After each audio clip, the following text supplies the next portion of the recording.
Olá pessoal, boa noite, tudo bem? Sejam bem-vindos a mais um boletim aqui direto do bunker. E tivemos ali no meio dessa encrenca toda aí de coronavírus uma notícia extremamente positiva dentro da luta contra o crime, porque um dos líderes do PCC foi preso em Moçambique, né? Ele foi preso num hotel de luxo lá no país africano, uma operação de cooperação internacional, né, da polícia ali, e ele não resistiu à prisão, tá? Então, um avanço muito bom aí no meio da encrenca, né? A gente vendo no meio dessa crise global as políticas de desencarceramento funcionando, né? O pessoal sendo liberado da prisão e é bom ver alguém sendo encarcerado nesse meio todo aí, tá? A gente viu, né, o ministro Sérgio Moro falando que foi um golpe poderoso na organização, né, no PCC, e segundo o professor da Fundação Getúlio Vargas, é um terremoto para o primeiro comando da capital, né, para PCC. Agora, é claro que tem muita gente cobrando, né, o ministro Sérgio Moro aí para que tome uma posição com relação a essas estratégias de isolamento, né, nos mais diversos estados. Vamos aguardar, né? Tomara que ele se manifeste em breve. Com relação a isso, né, tivemos uma notícia extremamente positiva, porque o presidente Bolsonaro ele vetou a famosa geolocalização das pessoas pelo celular, né? As operadoras que oferecem esse chamado mapa de calor, né? O presidente se mostrou contrário, tá? Declarando que ele não quer esse tipo de serviço. Ele alegou que há riscos para a privacidade e do cidadão e que a presidência precisa estudar melhor o tema, né? Apesar de um parecer da Advocacia Geral da União aprovar esse uso, né? Mas o presidente se mostrou ali completamente contrário a esse tipo de medida, né? Que realmente vira um negócio meio monitoramento total, né? Que é uma coisa que ofende a privacidade. Brasil soma aí 1.328 mortes, né, e 23.430 casos confirmados. Obviamente, a gente não sabe exatamente quantos casos tem, quantas pessoas morreram. A gente não tem como saber se isso é maior, se isso é menor. Está totalmente defasado, né? A gente não sabe se está hipodimensionado ou hiperdimensionado. Realmente está difícil de fazer, tá? Na Câmara, né, o governo está se posicionando contra esse socorro aos estados, né? O projeto foi reformulado pela segunda vez, né? A Itália está festejando uma construção mais rápida, né, do hospital ali para conter as pessoas do coronavírus. Tem gente falando que os casos oficiais, né, representam apenas 8% do número real do país, tá? Segundo um estudo que foi divulgado agora há pouco. Os índices verdadeiros seriam até 12 vezes superiores ao divulgado pelo Ministério da Saúde e já poderia estar beirando os 300 mil, tá? Essa projeção foi feita pelo Núcleo de Operações de Inteligência de Saúde da PUC do Rio, né? Divulgados nessa terça-feira, tá? Então, a gente não sabe quem que tá certo nessa história toda, mas fato é que a gente não tem um real panorama. Pode estar muito pior ou pode estar não tão ruim assim, tá?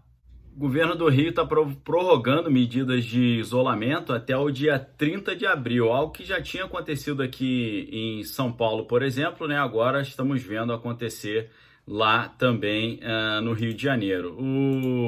A Universidade de São Paulo, a USP, está pesquisando sangue de pessoas curadas, né? Para fazer aquele estudo, né, de plasma, né? Segundo o Hemocentro, essa doação é segura, né? Ela pode ser feita por meio de uma máquina que utiliza somente materiais descartáveis, tá? Então demora 40 minutos ali. O Hemocentro da Faculdade da USP está avançando nesses estudos aí do plasma, tá bom? O dólar interrompe uma série de quedas, né? Avançou 2%, chegando a R$ 5,18. A pandemia, né, do coronavírus adia até o lançamento de emojis, né? Putz, quem tá preocupado com isso, mas isso é notícia, né? Casal de brasileiros num cruzeiro na Itália testa positivo para o coronavírus, né? Reclamaram lá da demora e tal, dessa história toda aí. Lá em Belém do Pará teve uma família que agrediu um médico, né? Pela morte do paciente com suspeito de coronavírus. Essa agressão ocorreu em Belém do Pará, né? Após a vítima afirmar que o motivo do óbito seria uma pneumonia, né? No laudo médico registrou suspeita de Covid-19, enquanto, de acordo com uma das filhas do paciente, teria sido pneumonia, né? Aí deu uma encrenca lá, deu uma baixaria furada lá, né, pessoal? O negócio curioso é que denúncias do Procon, né, cresceram muito aí nessa confusão, porque os consumidores estão relatando os preços abusivos de álcool em gel e também outros itens de prevenção, né? O órgão registrou 3.254 reclamações em menos de um mês. As denúncias dos consumidores cresceram 726%, né? Conforme eu mostrei para vocês aqui, tá? Então, galera, a gente está vendo uma grande disputa aí de poder, né? Uma disputa não só em nível nacional, mas a nível internacional também.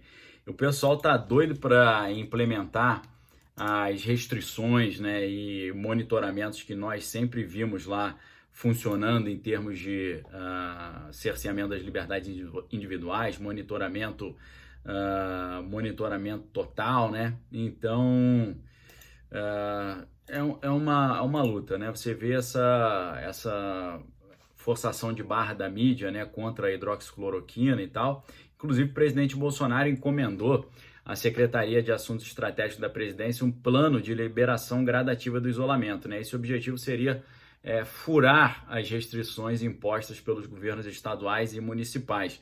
A ideia, né, que eles estão desenvolvendo é oferecer diariamente para a população um coquetel de hidroxicloroquina e azitromicina para ser usado logo nos 5 primeiros dias do sintoma, tá? As equipes do programa Mais Médicos cuidariam dessa prescrição e dessa distribuição com o apoio do Exército. Seria um negócio realmente inusitado, né? O ministro Celso de Mello, que é o decano, deve se aposentar nesse ano, em setembro, né? Ele ainda não tinha voltado para o trabalho, mas ele voltou a trabalhar e já está despachando ali da sua residência em São Paulo, né? Segundo informou o próprio gabinete do ministro. Ele estava numa licença desde janeiro, quando ele operou o quadril, e aí acabou tendo uma infecção e tal. E o pessoal só não informou se ele testou positivo ou não para o coronavírus, porque ele, segundo foi informado, ele fez o teste, né?